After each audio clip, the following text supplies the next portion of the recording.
kontra dyan sa Pax Silica dahil sa environmental damage nito sa ating bansa. Isa po dyan ang paggamit ng masyadong malaking volume ng tubig. Kasi di po ba itong mga data center at industrial hub ay gumagamit po yan ng tubig to cool, no? So, dahil po they generate a lot of heat, kailangan po nila din ng electricity. Ayun, at tubig. In fact, doon sa Arizona, kung saan may data center na kagaya nito, ay nakita ko nagsalita ang US Senator nila, hinayag niya na ang mga communities ngayon, mga tao sa Arizona, ay nag-iigib na ng tubig pang toilet nila. At bumibili na sila ng mga nasa containers na mga mineral water dahil hindi na po mainom ang tubig nila at may latak na. May isa din po ako nakita na report sa Amerika na na-measure ng mga citizens ang noise level ng data center sa nakatabi nila.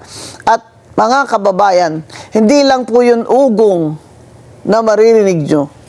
Para pong may nag-uusap na makina. At yan po ay hindi lamang parang tren na lalabas, dadaan sa'yo at hinto na. Hindi po. 24 hours, 7 days a week, narinig nila yung ugong at parang may nag-uusap na mga makina.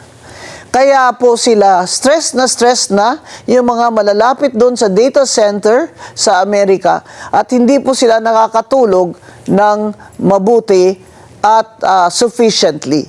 If it were like a highway that never stops, this is continual. It is just inordinately loud. Some people have claimed, well, but it's just like a conversation that never stops, is in your bedroom, and you can never turn off. Kaya po may effect ito talaga sa health at sa mental health ng ating mga kababayan na malalapit dyan sa Pax Silica. Sinabi nila na ito daw ay magbibigay ng trabaho sa ating mga Pilipino. Abay, maigi naman kung sa ganun.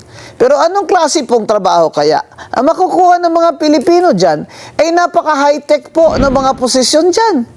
Kailangan ho dyan mga engineers, physicists, at mga eksperto sa AI. Kaya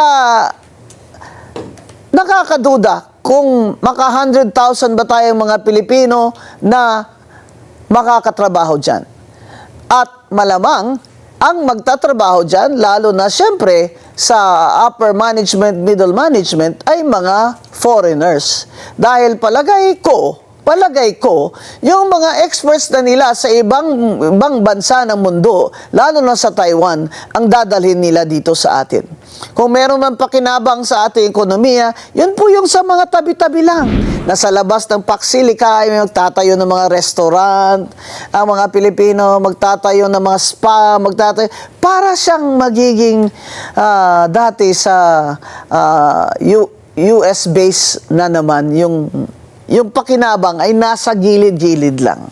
At nakakatakot ho, alam nyo na kung ano ang mga nangyari sa ating bansa nung may mga military bases pa. At ang gusto ni Trump ay hindi pwedeng Philippine laws ang mag-govern sa loob ng Pax Silica compound.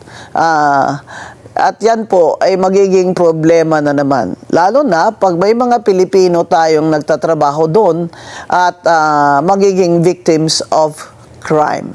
Kaya kung ginagawa po ito ng BBM administration, para maposisyon ang Pilipinas as an industrial hub, lalo na sa semiconductors, ay magkano naman po ang kikitain ng ating bansa? Ilang Pilipino ba talaga ang pwede nilang ma-employ dito?